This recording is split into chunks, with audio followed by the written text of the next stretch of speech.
ये कहानी है नन्ही जलपरी की। एक समय की बात है।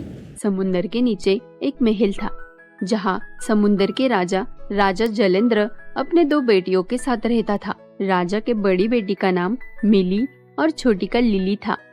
जब तक वो दोनों 18 साल की ना हो जाए, तब तक उन दोनों को समुंदर के ऊपर जाने की इजाजत नहीं थी। राजा की छोटी बेटी लिली बहुत ही खूबसूरत थी। वो समुंदर के ऊपर जाना चाहती थी। पिताजी ने तो मना किया है समुंदर के ऊपर जाने को। कुछ दिनों में मैं 18 साल की हो जाऊंगी, फिर मैं समुंदर के ऊपर जाऊंगी। वहाँ कितना मजा आएगा। और आखिर वो दिन आ गया। लिली 18 साल की हो गई। उसी दिन लिली समुंदर के ऊपर गई। ऊपर का नजारा देखकर वो बहुत खुश हुई। अरे वाह, ये ऊपर की दुनिया तो कुछ अलग ही है। तभी वो एक जहाज देखती है। ये कितना बड़ा जहाज है, मुझे इसके पास जाना चाहिए। लिली जहाज के पास जाती है। वो देखती है जहाज में एक सुंदर सा राजकुमार है। तभी समुंदर में तूफान आ जाता है।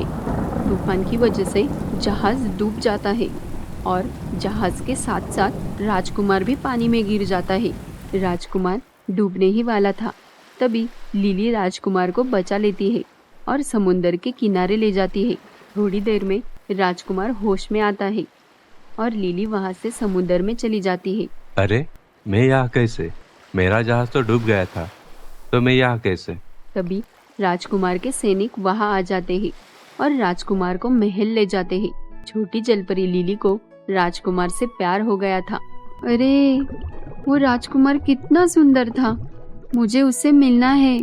पर क्या वो वापस समुंदर के पास आएगा? पता नहीं। उस दिन बाद लिली हर रोज समुंदर के ऊपर जाके राजकुमार के आने का इंतजार करती थी, लेकिन राजकुमार आता ही नहीं था। लिली राजकुमार को ढूंढने उस गांव में जाना चाहती थी, लेकिन वो एक जलपरी थी, समुद्र के ऊपर नहीं जा सकती थी। क्या करूं? राजकुमार को कैसे ढूंढूं? अभी समुंदर के बाहर तो नहीं जा सकती। हाँ, सोच लिया। ऐसा कहकर लिली समुद्री जादूगरनी के पास जाती है। जादूगरनी, मैं कुछ समय के लिए इंसान बनना चाहती हूँ। क्या आप मुझे आपकी शक्ति से इंसान बनाओगी? इंसान? पर लिली, तुम इंसान क्यों बनना चाहती हो? क्योंकि मुझे एक राजकुमार से प्यार हो गया है और मुझे उसे ढूंढना है। अच्छा, ठीक है, पर उसके बदले तुम मुझे क्या दोगी? आप जो मांगो। उसके बदले तुम्हें मुझे तुम्हारी आवाज देनी होगी। क्या आवाज? मैंने मेरी आवाज आपको दे दी तो मैं राजकुमार से बातें कैसे करूंगी? मैं उससे कैसे बताऊंगी कि मैं उससे कितना प्यार करती हूँ? और मुझे उससे ये भी बताना है कि मैंने ही उसे डूबने से बचाया है। लिली, अगर तुम्हारी तरह वो राजकुमार भी तुमसे प्यार करने लगेगा, तब तुम्हारी आवाज अपने आप ही वापस आ जाएगी। अच्छा, क्या राजकुमार मुझसे प्यार करेगा?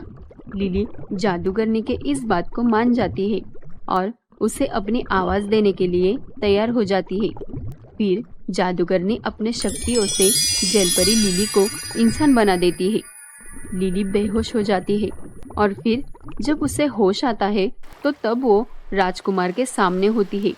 राजकुमार लिली से पूछता है, लेकिन लिली की आवाज जा चुकी थी।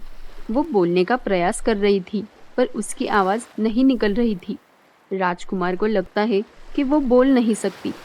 वो उसे अपने महल ले जाता है। लिली अब राजकुमार के साथ ही रहने लगी। राजकुमार नहीं जानता था कि उसकी जान लिली ने ही बचाई है। धीरे धीरे उसे भी लिली से प्यार होने लगा और एक दिन वो लिली से कहता है, हे सुंदरी, मुझे पता नहीं तुम कौन हो, तुम्हारा नाम क्या है, और ना ही ये पता है कि तुम कहाँ से आई हो, पर मुझे तुमसे प्यार हो गया है। क्या तुम हमेशा हमेशा के लिए मेरे साथ रहोगी? ये सुनकर लिली बहुत खुश हो जाती है। बोलने का प्रयास करती है तो उसकी आवाज वापस आ गई थी। हे राजकुमार, मैं भी आपसे बहुत प्यार करती हूँ। आपके लिए ही तो मैं यहाँ आई थी। तुम बोल सकती हो? तुमने मुझे धोखा दिया। इतने दिन तक तुम नाटक कर रही थी। नहीं नहीं राजकुमार, मैंने आपको कोई धोखा नहीं दिया। मैं एक जलपरी हूँ। मेरी तो आवाज जादूगरनी ने ले ली थी। जलपरी? जादूगरनी? ये क्या बोल रही हो तुम? फिर लिली राजकुमार को सब कुछ बताती है कि उसने ही उसकी जान बचाई थी और इंसान बनने का सच, जादू करने के बारे में सब कुछ बताती है। वो सब सुनकर राजकुमार बहुत खुश हो जाता है और फिर क्या, राजकुमार और लिली खुशी खुशी एक दूसरे के साथ रहने लगे।